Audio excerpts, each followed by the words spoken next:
অপরাধটা কি করেছি, যেখানে দাবি করেছে প্রত্যেক দাবি আমরা মেনে নিয়েছি।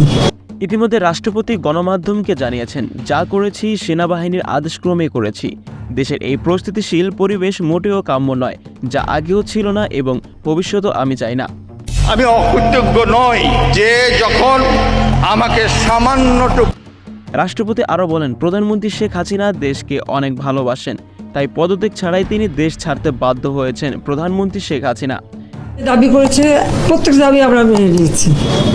সেখানে ছাত্ররা মেয়েদের রেপ করা, হাত পা কেটে দেওয়া, চোখ তুলে ঝুলিয়ে রাখা, তাদের বিচার দেশের মানুষকে করতে। প্রধানমন্ত্রী শেখ হাসিনা আমাকে আগেই বলেছেন, দেশে যা সৃষ্টি হচ্ছে এটা কোনোভাবে বৈষম্য বিরোধী ছাত্র আন্দোলনের পক্ষে সম্ভব নয়। এর সাথে দলীয় কার্যক্রম, শিবির ও অন্য কার্যক্রম অব্যাহত রয়েছে। বৈষম্য বিরোধী ছাত্র আন্দোলনের নামে যে আন্দোলন শুরু হয়েছিল, সেই আন্দোলন আসলে সাধারণ ছাত্রছাত্রীর ছিল না, যার কারণে দেশের এই অস্থিতিশীল পরিস্থিতি তৈরি হয়েছে, যা সাধারণ জনগণ এখনও বুঝতে পারে নাই। শুধুমাত্র সাধারণ জনগণের দিকে তাকিয়ে তিনি দেশ ত্যাগ করতে বাধ্য হয়েছেন।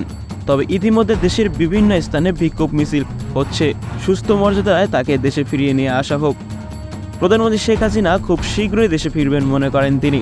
প্রিয় দর্শক, দেশের এই অবস্থা প্রধানমন্ত্রী শেখ হাসিনার কতটা গুরুত্ব রয়েছে তা অবশ্যই কমেন্ট করে জানাতে ভুলবেন না।